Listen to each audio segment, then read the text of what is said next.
Hey Overcomers, welcome back to Overcoming with Jennifer. This is the second part to our question from the other day about how do we continue to go forward in life if we still have to be connected to the narcissist in some way and not allow them to sway our emotions and continue to control us. How do we control what we react to and what we don't, even when we can't go no contact? So especially in co-parenting relationships, I know this is really challenging.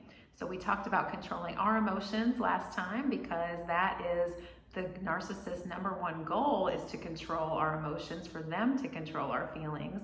That gives them a foothold for manipulation. So we talked about the importance of us taking charge of controlling our emotions, and I recommended meditation as a first step to really getting in your body and controlling your body's reactions, because as we know, trauma is stored in your body, and these are trauma reactions you're having. You're not just getting frustrated over an understandably frustrated situation. On top of that, you are having a trauma response in your body to all of the past experiences with the narcissist. So we need to address that in our bodies first. So today what I want to share is just a short activity and the importance of also having a daily mantra, and how the art can be helpful in this as well. So today I just jotted down a few mantras that I thought would be helpful with this. So a lot of us, we've heard a lot of mantras, in this space of recovery from trauma and narcissistic abuse, like I am worthy, I am enough, right? You can find those, printed on journals and notebooks at Target. They're very popular for good reason, because many of us don't believe that we're worthy or that we are enough. So it could be something like that, or it could be more specific about this topic of emotions. So I wrote on here, I am in control of my emotions. That is an important thing to remind ourselves of, even when we don't feel it. So a mantra, it's important that it be something that feels attainable, but likely something that you're not really feeling fully right now and you need that reminder. So I am in control of my emotions, even if you don't feel it. That's the purpose of the mantra. We need to tell ourselves that every day to remind ourselves. Then I also wrote, I am in charge of me, right? You are in charge of you. I can do hard things. We can do this even on hard days. We've already done so much and survived so much. We can do this. I can do hard things. And then finally, I wrote, my past does not define me. So even if you have been this person in the past who was emotionally reactive, who reacted to the narcissist and was controlled by them, that does not define you now. Again, you are in charge moving forward. So what I want you to do is just spend a few minutes. It took me, like 1 minute to write these down. Make a list of some I am statements or other mantras that just come to mind. I do this daily, actually. In the evening, I write a bunch of I am statements, even if it doesn't make sense. I'm big on the free association writing. Write whatever I am statements come to your mind, even if it doesn't make sense. Come up with a list and then go through it and pick something that really stands out as something you need to focus on in this season with what you're struggling with still having to communicate with this narcissist and feeling like you're not in control. So pick 1 or 2 mantras. You don't have to do this many each day. I might pick the I am in control of my emotions. I think that's a good one. And so every day, when you wake up throughout the day, remind yourself of this. Say this mantra to yourself out loud, in your head, whatever you need to do. You can tape it up on the bathroom mirror or in a journal, somewhere where you're going to see it, right on your bedside table, somewhere where you're going to see it every day, and be reminded to recite this to yourself.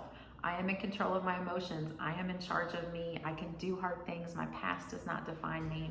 Whatever that is for you, I want you to write down the mantra that's going to be most important for you to remember right now. Say it to yourself daily.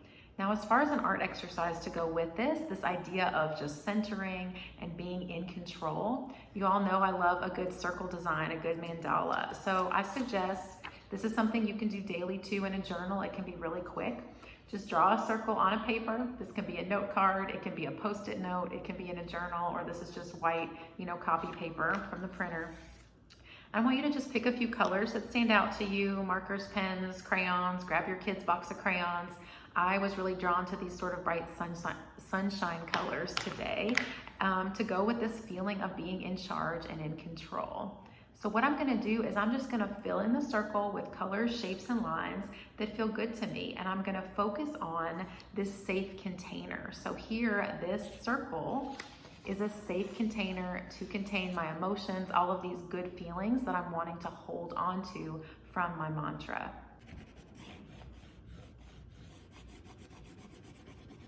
All right, so here you see I just spent a couple of minutes filling this in. Today I felt like I just wanted kind of a lot of solid areas, didn't have a lot of other shapes. And this felt good to me. This felt powerful and centering to contain my feelings inside this circle. So a lot of times I talk about putting kind of our negative feelings, our anxiety, our fear, our anger, our depression and sadness, our grief.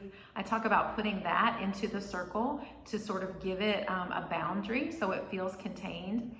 So you could do that if you're feeling overwhelmed by those more negative, uncomfortable emotions. But today, I was really thinking about those positive feelings from my mantra. How can I hold on to those? So that was my focus for this, and that's what I'd like you to try. So pick your mantra. For example, I am in control of my emotions was what I was thinking about for this drawing. And I just put some colors that represented some good, vibrant feelings for me in that circle. And this is symbolic of the control that I have. It is contained in the circle. I have control over the art process. I have control over my thoughts, over my mindset, over this mantra that I'm saying to myself. These are the things I have control over. And this just takes it one extra step to spend those few minutes to do the drawing, to contemplate this, to continue saying the mantra to ourselves. And again, in addition to the meditation where we can really get in our bodies, this is a great second step to focusing on that and also continuing to be in our bodies. This is a physical experience, right? We're not just thinking about it. We're engaging both sides of our brain, the right and left side of our brain, especially if you continue to do some other reflective writing after this. We're opening up these emotions through the drawing, and then we're reining it back in through the writing. This is a big part of the Redefined process, what I teach in my membership program, where we have that thinking brain and that feeling brain talking to each other through the art process. So again, another great way to address this feeling of lack of control and like the narcissist is just pulling us every which way. This helps us hone in on our feeling of control, get centered and grounded in our bodies. All right, thank you all. I will see you next week. I'll address another question. I'll probably be asking more questions in the group about what you want me to talk about on Overcoming with Jennifer for next week.